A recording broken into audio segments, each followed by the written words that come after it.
Bismillah ar-Rahman ar-Rahim. Dr. Waqaruddin, a very distinguished panel of speakers, brothers and sisters, Assalamu alaikum.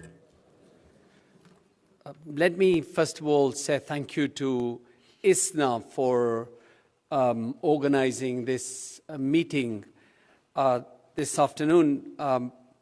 I had prepared some notes to speak on very similar issues which you heard the moving testimonies, and of course Brother Waqaruddin who has given us detail of the genocide that is taking place. I'm afraid I'm the least qualified out of the panel because Honorable Thomas Andrews, who is working not only in Washington, D.C., but around the world, and he's visited the areas with the Rohingya community, and of course my brother Abdul Malik Mujahid not only has been running campaign here in the United States, but internationally I know that he was one of the organizers of the conference in Oslo, and other speakers have similar experience. I can tell you that last week I was in Korea, in Seoul, and there was a conference on peace and development, and a monk from Sri Lanka, who was the chancellor of university where monks are trained, made a very good speech in relation to this peaceful religion of Buddhism. And he said that Buddhism is the most peaceful religion in the world. And of course, a lot of what he said, I think all the religions generally share in terms of values and in terms of their beliefs. And then when he finished and there was opportunity to ask questions, I was the first one to raise my hand, and I said, "Sir, could you please explain to me? I always thought that Buddhism is a very peaceful religion. Everybody in the world thinks Buddhism is the most peaceful. In fact, they don't say that about Islam or Christianity, but they say about Buddhism." And I said that I went to Sri Lanka and I saw BBS, those Buddhist monks burning down houses and buildings and businesses of Muslims.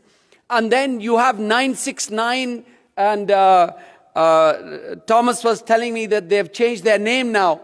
The Buddhist monks who've been involved with rape, burning down houses and burning down mosques, and of course driving communities out of their houses. How does that compare with what you've just said?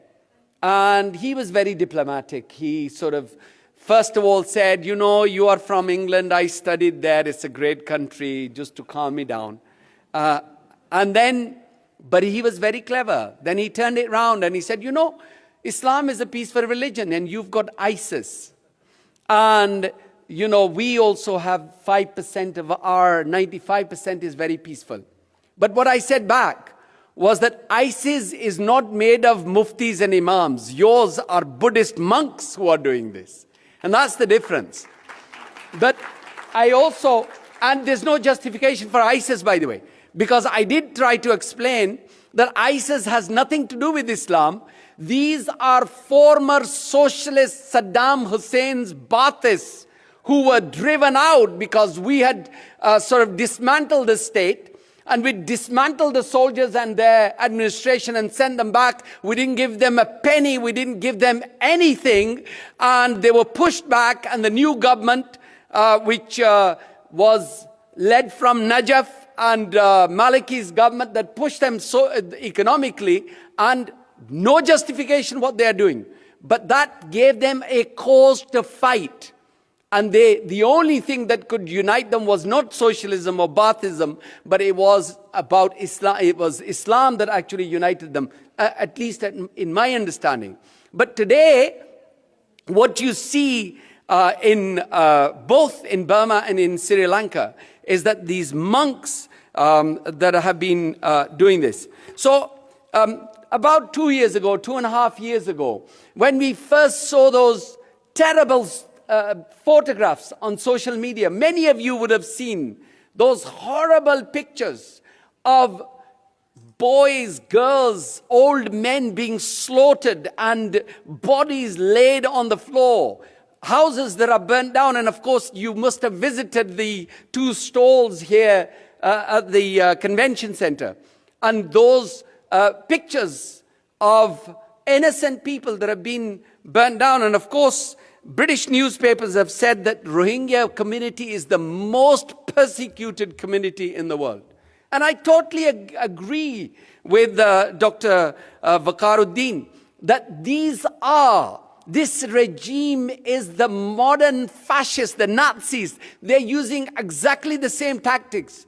And if you look, 2.5 years ago, when I actually saw these pictures, immediately we organized a meeting with the ambassador of Burma, Myanmar, and we went to see him with a delegation of politicians, Muslim politicians in the British Parliament, as well as one brother who is from Burma.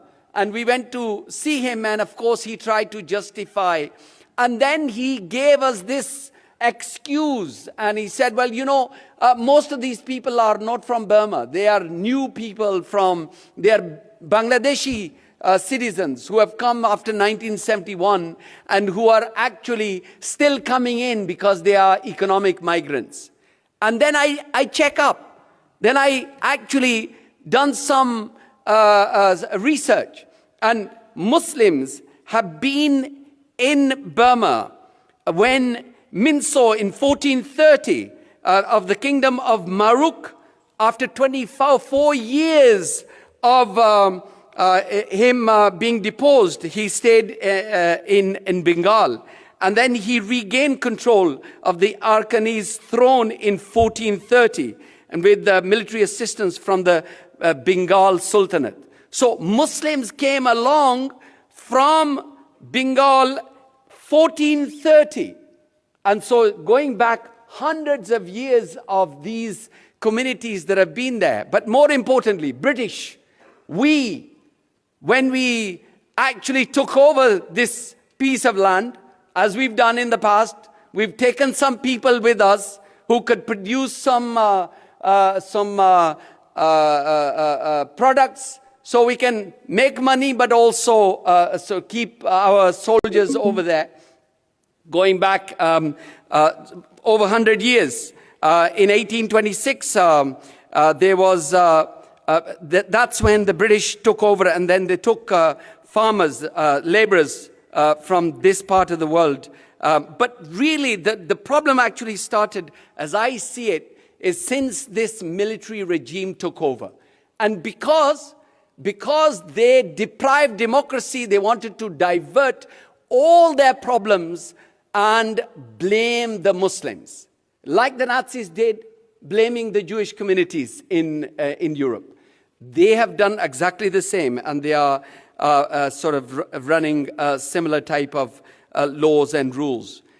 You've heard about the deprivation of their citizenship, deprivation of their rights, the new green card, no right to vote, no right to stand for elections. From 1946 to 1962, Rohingya members of parliament, but in fact, they were members in the government too as ministers. And today, even the great democratic leader, Aung San Suu Kyi, the one that we celebrate around the world, the Nobel Peace Prize winner, she does not mention Rohingya community. That's a shame. That's a shame, and we should say it as well.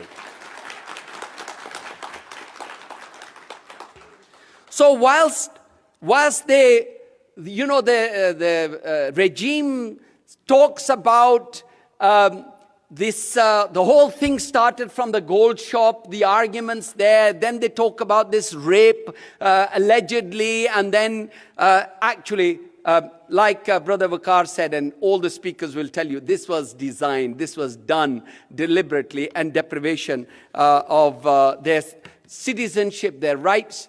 And actually, I have no idea what their plans are, really, because the problem with this situation is that sadly, nobody wants the Rohingya communities anywhere.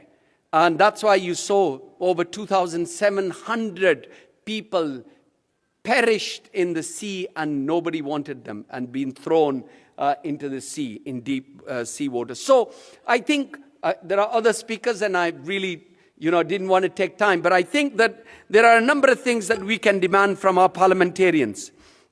Yes, I congratulate the Congress for the fantastic resolution, and I hope that the Senate will also pass something. We have an all-party parliamentary group, which Baroness Kinnock, who's a great woman, wife of former leader of the Labour Party, Neil Kinnock, and she was a minister in Labour government as well. She's a strong advocate and also chairman of the all-party parliamentary group, which supports the Rohingya community. We don't have a similar system, but at least this APPG is doing quite a lot of work. But I think together we should be demanding that this regime ends its policies and practices of genocide and restores full and equal citizenship rights to Rohingya communities. We should demand that they institute the right of return of all the displaced people. And we should also demand and that they provide protection for the vulnerable and for all the communities, including Rohingya community. And then that they should actively promote reconciliation between communities, because they're the ones who've actually created this hatred between Muslims and non-Muslims. But can I say, we can demand these things unless we demand that the international community should put sanctions on this regime. It's not going to happen. So let's demand that there should be sanctions put on this Burmese government until they give rights and protection to the innocent and poor people of Burma, the Rohingya communities. So I'm just come to show my solidarity with yourselves, and anything that we can do, inshallah, we will be supporting you from London and from Europe. Thank you very much.